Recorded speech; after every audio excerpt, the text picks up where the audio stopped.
شروع اللہ کا نام لے کر جو بڑا مہربان نہایت رحم والا ہے۔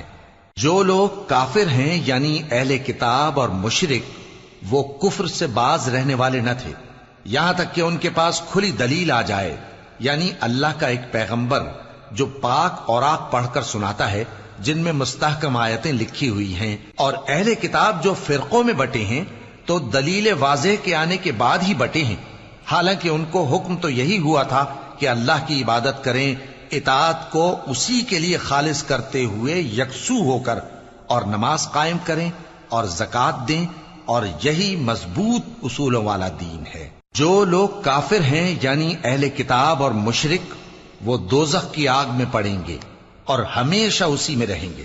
یہ لوگ سب مخلوق سے زیادہ برے ہیں۔